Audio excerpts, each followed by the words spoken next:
आज यहाँ पर हम एक नई सीरीज की शुरुआत करने वाले हैं जिसका नाम है रियल पीपल रियल स्टोरीज। अगर आपकी लाइफ में कुछ ऐसा हुआ है जो बाकी सबके लिए एक इंस्पिरेशन है, यानी कि कोई बहुत बड़ी प्रॉब्लम है जिसको आपने ओवरकम किया है, या फिर कोई स्ट्रगल है जिसके थ्रू आप निकल करके लाइफ में आगे बढ़ रहे हो, और अगर आप यहाँ पर आना चाहते हो तो आपको हमको एक ईमेल भेजना है info@sandeepmaheshwari.com पर। हमारी टीम आपको कॉन्टैक्ट करेगी, उसके बाद में आप यहाँ पर आओगे और 1-on-1 मैं आपके साथ में इंटरेक्ट करूंगा और आपकी जो स्टोरी है वो पूरी दुनिया के साथ में हम शेयर करेंगे। और आज जो हमारे साथ में पहले गेस्ट हैं उनका नाम है हिमांशु, और उनकी क्या स्टोरी है वो खुद आपको बताएंगे। जब मैं 20 साल का था, 20 साल की उम्र में थोड़ी सी फाइनेंशियल कंडीशन थोड़ी घर की डाउन थी। फिर मैं जॉब करने लग गया। उसके साथ साथ मैं एक फिटनेस ट्रेनर का कोर्स कर रहा था। एंड मैंने वो किया जो दुनिया में 2% लोग कर पाते हैं। उसकी मेरे पे वीडियो भी है। क्या करते थे आप? 5th फ्लोर पे रेलिंग होती है, रेलिंग पे खड़े होके 1 लाख स्क्वाट्स एंड मैंने 5th फ्लोर से ही रेलिंग पे खड़े लटक के चिनअप्स मैंने करी है। वो ओनली 1% लोग कर पाते हैं। एंड फिर मेरी लाइफ में एक इंसिडेंस हुआ।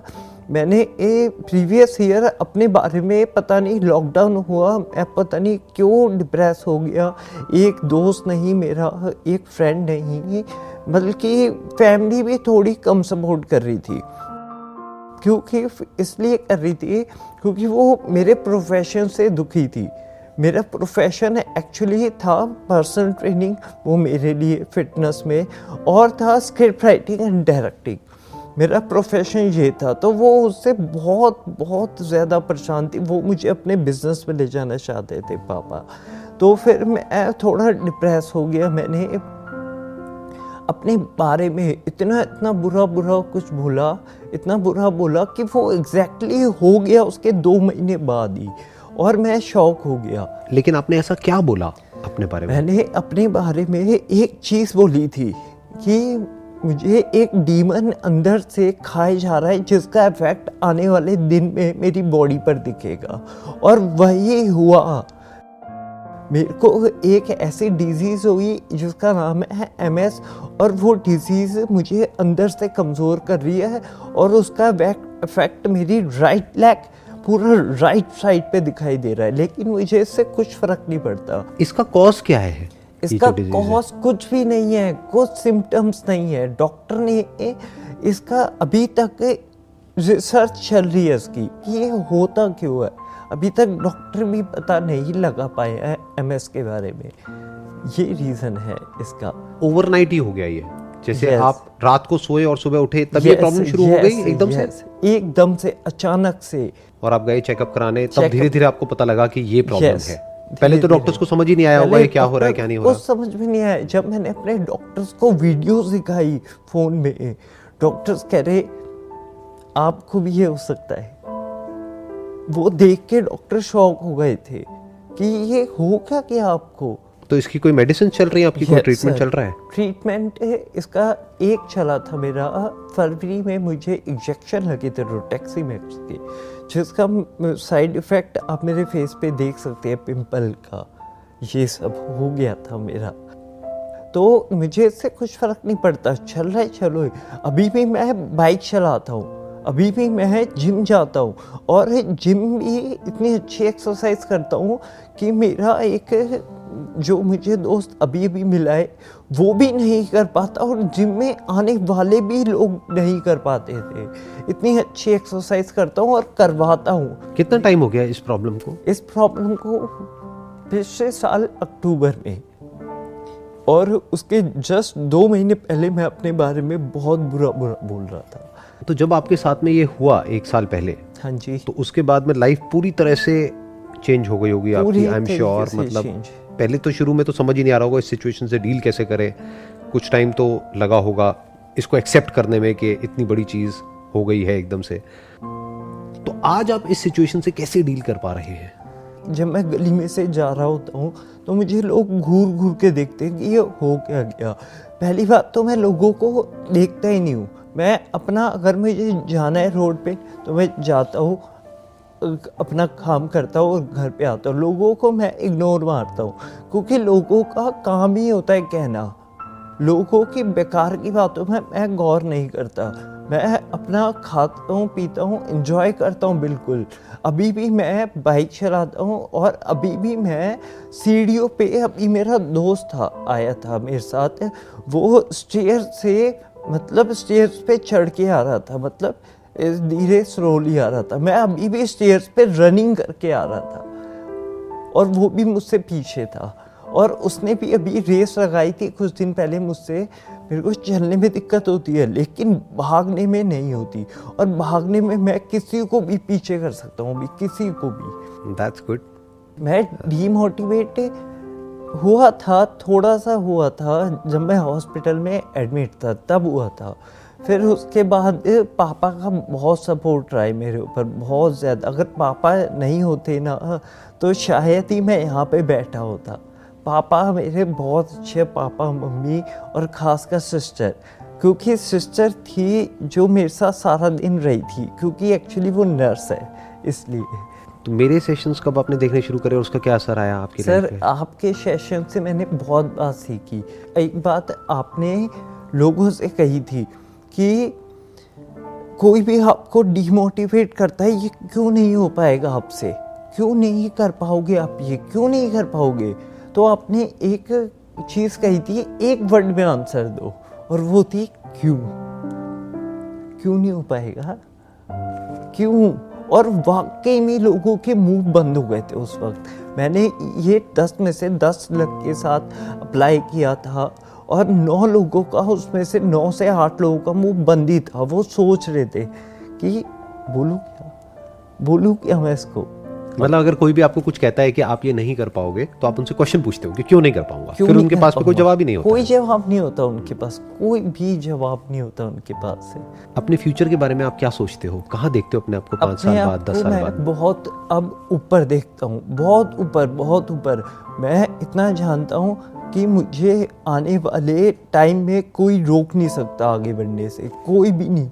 मैं हूँ इस सिचुएशन में लेकिन मुझे कोई नहीं रोक सकता। It's my challenge. मैं आज भी कहानियाँ लिखता हूँ। मैं मेट्रो में आ रहा था, मैं स्क्रिप्ट राइटर हूँ सर, तो मैं जहाँ जाता हूँ वहाँ भी स्टोरी देखता हूँ। मैं आपके अंदर भी एक स्टोरी देखता हूँ, मैं सामने कैमरा मैन के अंदर भी एक स्टोरी देखता हूँ। मैं जहाँ जाता हूँ एक स्टोरी पकड़ने की कोशिश करता हूँ और फिर एक टॉपिक मिलता है, उससे एक स्टोरी बनाता हूँ। आपका ड्रीम क्या है, आप क्या करना चाहते हैं? ड्रीम है सर स्क्रिप्ट राइटिंग और डायरेक्टिंग। जो मैं स्क्रिप्ट लिखूँ उसे मैं ही डायरेक्ट करूँ, ये है मेरा ड्रीम और ये मैं करके रहूँगा। और जो मैंने फिटनेस का कोर्स किया वो मैंने अपने लिए किया था, अपने लिए, अपनी बॉडी को फिट रहने के लिए।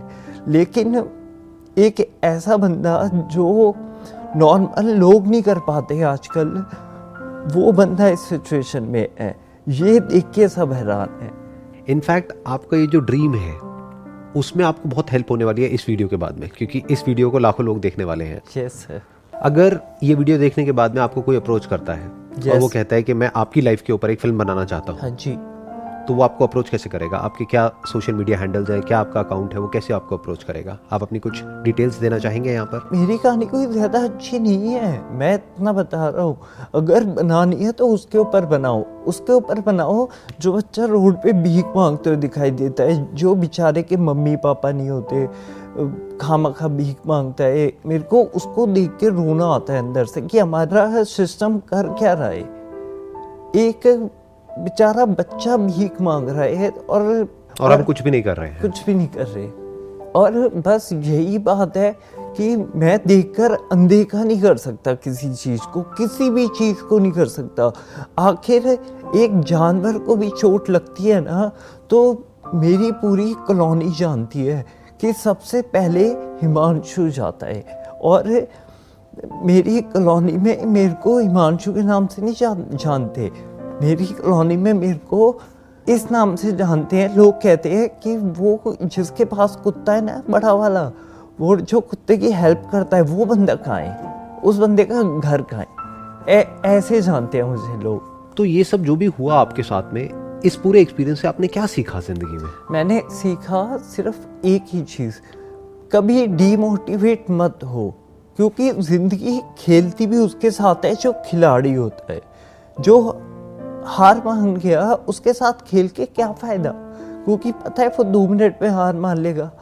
खेलती भी उसके साथ है जो खिलाड़ी होता है, इसलिए हार मत मानो, कभी हार मानना ही नहीं चाहिए आपको।